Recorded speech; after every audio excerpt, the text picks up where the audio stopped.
بسم اللہ الرحمن الرحیم ان عدت الشہور عند اللہ 12 شہرا فی کتاب اللہ۔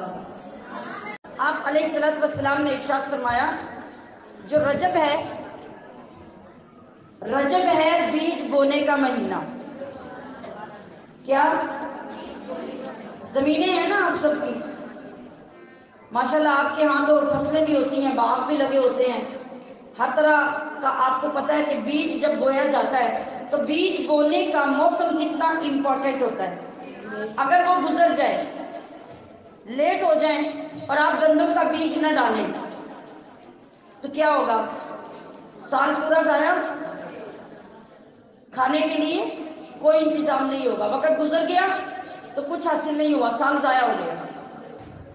ہمارے آقا صلی اللہ علیہ وسلم نے فرمایا کہ رجب بیج ڈالنے کا مہینہ ہے۔ کیا سمجھ آئی؟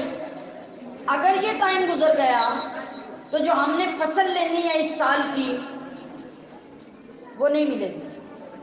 تو بیج ڈالنے کے کچھ ٹائم کے بعد آپ کیا کرتے ہیں؟ کھاد ڈالتے ہیں، پانی ڈالتے ہیں، اب امید لگتی ہے کہ فصل اگے گی، اور بھرپور فصل اگنے کے بعد آگے چل کے آپ کیا کرتے ہیں؟ وہ فصل تیار اپنی زمینوں سے اٹھاتے ہیں، کاٹتے ہیں۔ آپ علیہ السلام نے خوبصورت مثال کے ساتھ ہماری ذہنی تیاری کروائی، فرمایا کہ رجب بیج ڈالو۔ بیج ڈالنے کا کیا مطلب ہے؟ بیج ڈالتے ہوئے آپ کیا کرتے ہیں؟ زمین کو صاف کرتے ہیں، بوٹیاں چنتے ہیں، پتھر علیحدہ کرتے ہیں، گند سارا نکالتے ہیں اور پھر بیج ڈالتے ہیں۔ تو میرے نبی علیہ السلام نے فرمایا کہ رجب کے مہینے میں بیج ڈالنا ہے، استغفار کرو، درود پاک پڑھو، تلاوت کرو، جا بجا روزے رکھو اور ان کے ساتھ اپنے دل کی زمین کو صاف کرو، غیبت کی بوٹیاں اندر سے نکالو، حسد کی بوٹیاں نکالو، تعصب کی بوٹیاں نکالو، اپنے دل کی زمین کو پاک صاف کرو۔ کس لیے؟ فصل لگانی ہے، فصل کس کی؟ اللہ کی بندگی کی، اللہ کو راضی کرنے کی، اپنی بخشش و مغفرت کی۔ تو فرمایا جو آگے مہینہ ہے نا، شعبان کا مہینہ کھاد ڈالنے اور پانی ڈالنے کا مہینہ ہے۔ اس مہینے میں بیج لگے گا، شعبان میں کھاد ڈال کے پانی لگایا جائے گا، اور الحمدللہ حمدن کثیرا جب ادھر رمضان کا چاند نکلے گا فصل تیار ہو چکی ہوگی، فصل پک کر تیار ہوگی، عروج ہوگا، ہمارے دلوں کی کھیتی میں بہار آ چکی ہوگی، ہر طرف سبزہ لہلہا رہا ہوگا۔